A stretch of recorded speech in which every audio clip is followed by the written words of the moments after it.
4 de la tarde, 8 minutos. Hoy vamos a hablar un poco de economía, vamos a hablar un poco de la reacción que ha tenido la bolsa de valores, que no ha sido gran cosa, ha sido una reacción bastante débil, considerando de que Estados Unidos ha reportado la mayor creación de empleos en un mes en toda la historia. La bolsa apenas ha subido unos 92 puntos en el día de hoy, ya cerró el índice Dow Jones. Me imagino que es, por un lado, la buena noticia de los empleos, por el otro lado, el retroceso que ha habido con el tema de la pandemia, así que supongo una cosa cancela un poco la otra. Pero son récords históricos. Sin duda alguna, sin duda alguna.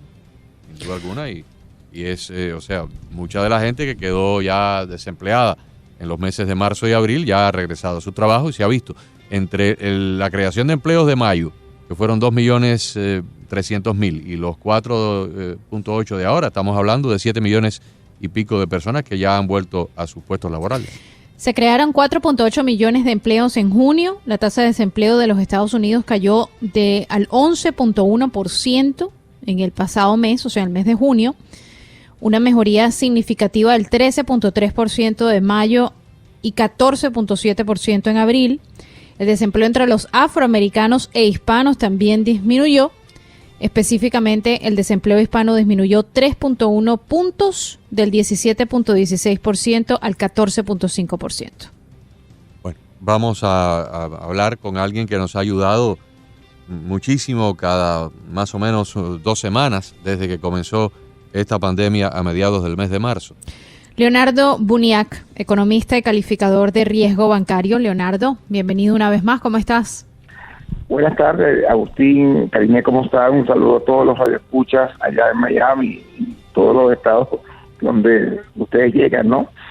Bueno, mira, en primer lugar, cierta euforia en América Latina porque la disminución de la tasa de desempleo, especialmente la que afecta a los hispanos, supone que las remesas que nutren a muchas economías centroamericanas, del Caribe, de Sudamérica, van a recibir teóricamente un poco más de lo que se esperaba. Más o menos un 75% de las remesas que se reciben en América Latina provienen de Estados Unidos. Y algunas regiones como Centroamérica y especialmente República Dominicana tienen una dependencia por encima inclusive del 80%. Así que entonces hay euforia en la región porque es un elemento crítico, ¿no? Y por otra parte, que la economía norteamericana comience a reanimarse también es una noticia muy importante en términos de, por ejemplo, el potencial turístico para países como República Dominicana. Así que entonces, en América Latina por lo menos hay fiesta, más fiesta que en Wall Street.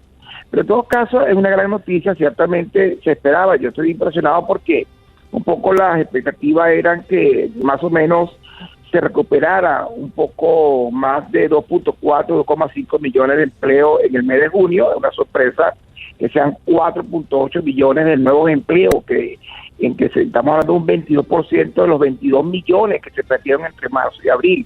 Así que es un poco más de una quinta parte. Y bueno, la tasa de desempleo que se estimaba en 19% para final de año, bueno, estamos hablando que está en este momento en 11.1%, de 13 a 11, o sea que es una caída realmente muy importante. Y tú tienes razón, Agustín, cuando dices que ha sido una respuesta muy tímida y modesto por parte de la bolsa en Nueva York, y tiene mucho que ver con el tema de un rebrote después del coronavirus. Básicamente está afectando a estados tan importantes que además son empleadores muy importantes como Texas, como California, como la Florida. Pero el balance es muy positivo. O sea, recordemos el concepto del poder de la triada. La triada es un animal de 3 patas.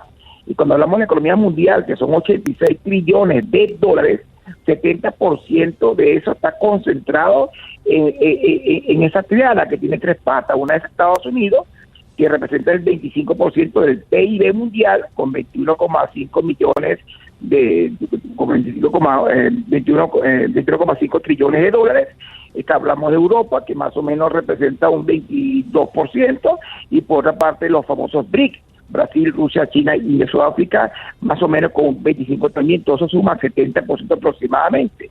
Las bolsas en Europa han reaccionado muy positivamente, todas sin excepción han ganado. Ganó Frankfurt 2.84, ganó París 2.5 aproximadamente, en Londres ganó, Madrid, el IBEX 35 subió casi 4 puntos, el Eurostoxx subió casi 3 puntos, 2.84. Es decir, hay mucho optimismo vinculado básicamente a este informe que ha sido publicado el día de hoy por el Ministerio del Trabajo, por el Departamento de Comercio, etcétera. Y bueno, realmente las noticias son cruzadas y de alguna manera el tema, los riesgos residuales asociados fundamentalmente a un rebrote de COVID-19 y por supuesto que se vuelva a cerrar algunas actividades como ocio, entretenimiento, bares y restaurantes, que son empleadores, definitivamente hace que de alguna forma la reacción sea bastante modesta y por otra parte tengamos que ver esto con cierto criterio y con cierto cuidado y que de alguna manera los pronósticos sean más o menos inciertos para el resto del año. Yo en lo personal, le confieso, me siento bastante optimista. Yo creo que lo peor ya pasó. Estamos hablando de 4,8 millones de empleos en el mes de junio, lo que significa que la expectativa, la proyección de contracción del segundo trimestre de 2020 de Estados Unidos, que va de marzo a junio, va a ser menor de la que se esperaba. Es decir, la economía comenzó a crecer ya desde el mes de junio, no siquiera julio, y lo que viene a partir de ahora es definitivamente más dilatación del ciclo, más crecimiento. Por razones puramente estacionales, la segunda parte del año, tercer y cuarto trimestres, son más expansivos y además estamos en año electoral, donde yo creo que el Ejecutivo definitivamente no va a arriesgar. Ciertamente hay vientos residuales, hay riesgo por allí de que obviamente COVID-19 definitivamente vuelva a cerrar algunos sectores económicos y algunas regiones del país, pero aquí es muy importante la voluntad política de no volver a cerrar la economía. Ya estamos observando que hay negociaciones entre la Casa Blanca y el Congreso para una cuarta fase, un nuevo plan de estímulos fiscales que más o menos se cree que puede estar alrededor de $1 trillón, con el objetivo de estimular la demanda agregada interna, lo explico mejor, el consumo privado, la formación bruta de capital, que es la inversión de las empresas, y por otra parte el gasto público, que es el gasto corriente, que impacta indudablemente la economía. Es decir, el grado de absorción de bienes y servicios por parte de los agentes económicos está en la mira de la política fiscal, con el objetivo básicamente de atenuar el shock de demanda que ha habido por las pérdidas de empleo, pero por otra parte el shock de oferta también de alguna manera se comienza a resolver en la medida que muchas empresas están siendo apoyadas y rescatadas en los actuales momentos. Entonces yo me siento bastante optimista, sobre todo el mundo lo entiende así, porque la economía norteamericana, como te decía, representa el 25% del PIB, es el 25% de la cadena de valor de productos semielaborados, productos intermedios, materias primas que se comercian mundialmente. Así que bueno, hay que tener, por supuesto, cierta tranquilidad, no tomar las cosas de manera muy apresurada, pero efectivamente creo que las perspectivas son bastante positivas. Estamos hablando que de 1.8 millones más de empleo en el mes de junio, lo que se estimaba que iba a cerrar más o menos el crecimiento con unos 3 millones, y eso supone una caída del desempleo a 11,1%. Yo creo que pedir más es un abuso. Leonardo, yo creo que estamos ante una situación que tal vez pudiera más o menos mantenerse en este mismo tendencia en los próximos, vamos a ver, estamos en julio, agosto, septiembre, octubre, en los próximos 4 meses. En los próximos 4 meses pudiéramos ver o una creación gradual de empleo o una nueva creación realmente anormal de un salto vertiginoso como el que hemos tenido en el mes de mayo. Ahora, la preocupación mía es qué va a pasar en noviembre cuando se produzca la elección en los Estados Unidos. Tomemos, sin entrar en partidos políticos ahora, en que hay un 50% de que Trump se reelija y un 50% de que Biden gane. Trump tuvo hoy una participación en la prensa cerca de las 12 del mediodía y pintó un escenario verdaderamente catastrófico para la economía y para los mercados bursátiles. Dijo que las bolsas se desplomarían, los planes del 401k, que son los planes acá en Estados Unidos de ahorro, perderían cientos de miles de millones de dólares y muchos de los jubilados se quedarían prácticamente sin nada porque las bolsas se desplomarían si Biden gana la presidencia. ¿Realmente cree Leonardo Buniac que en el mundo de Wall Street, en el mundo de inversiones, en el mundo de las finanzas, pueda haber un descalabro si los demócratas se hacen con el poder en noviembre? Mira, tú sabes que cuando los agentes económicos consideran que las cosas pueden salir mal, pueden marchar mal, definitivamente comienzan a descontar anticipadamente los efectos previsibles de un fracaso en la política económica o en los eventos que se prevén que pueden ocurrir. Es decir, que todo al final es un tema de expectativas racionales. La única razón por la cual yo confío en el dólar como moneda y tengo ahorros en Estados Unidos, no los tengo en Europa, los tengo en Estados Unidos, no es porque yo sé cuál es el nivel de reservas internacionales de la Reserva Federal y cuántos lingotes de oro se encuentran en las bóvedas. Es porque es por razones fiduciarias, porque todo está basado en la confianza, porque yo creo definitivamente en la Reserva Federal como una institución y por supuesto, como creo en ella, obviamente yo comienzo a actuar y procedo y hago inversiones que de alguna manera me posicionan en el dólar de los Estados Unidos. Entonces, finalmente todo el tema es fiduciario y la confianza de los agentes económicos es tremendamente importante. En este momento estamos viendo que los mercados están reaccionando positivamente y aunque estamos claros que obviamente la reacción ha sido algo tímida, está vinculado también con un elemento importante y es que se pueda producir algunos cierres regionales o sectoriales como consecuencia del rebrote de COVID-19, que eso es una realidad. También es una realidad, y el mundo así lo entiende, que hay que cohabitar con COVID-19 y hacer que la economía funcione. El presidente claramente lo ha dicho, yo creo que estamos todos muy claros que el tercer informe trimestral va a salir un poco antes de noviembre de las elecciones, por lo tanto el presidente va a poner en el asador toda la energía y toda la fuerza y toda la voluntad política para que se apruebe un nuevo programa de estímulos fiscales con el objetivo de que la economía vuelva a impulsarse. Pero no hay que olvidar que la economía norteamericana es muy fuerte. Recordemos que nadie apostaba por la economía norteamericana hace unos años atrás y hoy es la principal referencia en el mercado petrolero internacional con 12,6 millones de barriles diarios de producción, donde más de 8 millones son de petróleo de esquisto de las cuencas de Bakken, de Permian y de Dakota del Norte. Entonces, básicamente aquí el tema que es muy importante entender es que todo esto está basado indudablemente en expectativas racionales. Yo creo que es legítimo que el presidente anuncie fatídicamente y de manera agorera, por supuesto, las posibles consecuencias de una derrota por un cambio en la política económica. Yo creo que esta administración ha sido muy exitosa, extremadamente exitosa en términos económicos. Hay temas de empatía y hay temas, etcétera, que sabemos que a la gente no le gusta, pero desde el punto de vista económico no hay duda que la economía norteamericana ha seguido creciendo. Dentro de las economías del mundo avanzado, indudablemente siempre ha presentado el panorama más alentador. Europa, inclusive, todavía no termina de romper el ciclo recesivo de la contracción económica del año 2009. Todavía sigue encerrado lo que se llama el círculo del perro que se muerde la cola.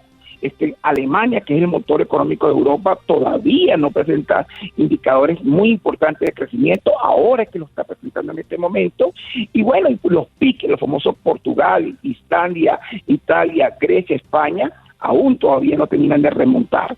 Así que entonces sigue siendo la economía norteamericana, mundialmente hablando, dentro de las economías avanzadas, no las emergentes como China, pero sí de las avanzadas, el panorama más alentador. Después de noviembre definitivamente viene un tema de incertidumbre, es calcular, cuantificar la incertidumbre dentro de la incertidumbre, porque definitivamente lo que la gente entiende, y yo entiendo, muchos entienden que ha sido indudablemente la bandera del gobierno de Donald Trump, indudablemente ha sido el tema económico, básicamente porque lo entiende, porque es un empresario que definitivamente cree en la inventiva privada, en la libertad económica y en el apoyo a la formación bruta de capital, y por otra parte, el discurso y la retórica política va orientada indudablemente a devolverle a Estados Unidos su rol en la economía mundial frente al avance tan importante que ha tenido la economía china.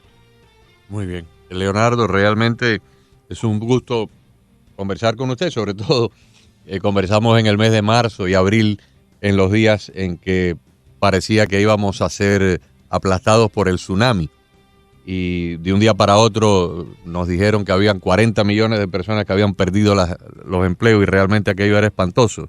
Pero bueno, estamos saliendo del hueco y esta noticia de hoy, 4.800.000 empleos en un solo mes en los Estados Unidos, por lo menos nos da un respiro y nos da una esperanza de que vienen días buenos, positivos en el futuro cercano. La economía mundial, la economía norteamericana tiene un pronóstico de contracción de este año, Agustín, de 8 puntos. Va a caer 8 puntos, 7 puntos y medio en el año 2020. O sea que sería un neto, Leonardo, de 10, porque si iba a crecer más o menos un 3 y va a bajar un 7 o un 8, hay que sumar los dos factores.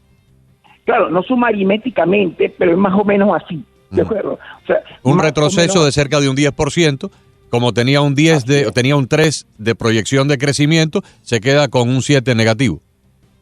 Fíjate tú, estamos hablando de una corrección de 5 puntos en el primer trimestre. No sabemos todavía cuánto se contrae, pero debe contraerse entre 20 y 25 puntos, más o menos el segundo trimestre, pero va a crecer 22 o 20 o 19 en el tercer trimestre, y se estima 7 o 8 puntos más en el cuarto, para que tenga más o menos un neto que va a estar alrededor de 7,5, 8 puntos aproximadamente, pero en el 2021 tiene un pronóstico de crecimiento de casi 5 puntos. Eso es la economía norteamericana, y eso hay que entenderlo de esta manera. Por esos 4.8 millones son 2 millones de empleos más, lo que todos los analistas estimaron. Muchos acabaron entre 3 y 3,5 millones de empleos, inclusive algunos menos que eso.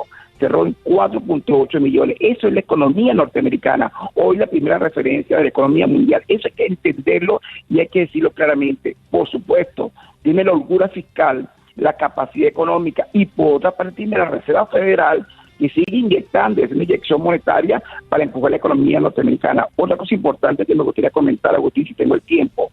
Sí, los claro. estímulos monetarios de la Reserva Federal tienen claramente como objetivo otorgarle liquidez bancaria al sistema financiero para dos cosas: financiar la demanda de retiro de los depositantes, y dos, financiar la intermediación crediticia. Te doy una buena noticia: hasta el momento se ha utilizado tan solo el 10% de esos estímulos monetarios que han sido aprobados.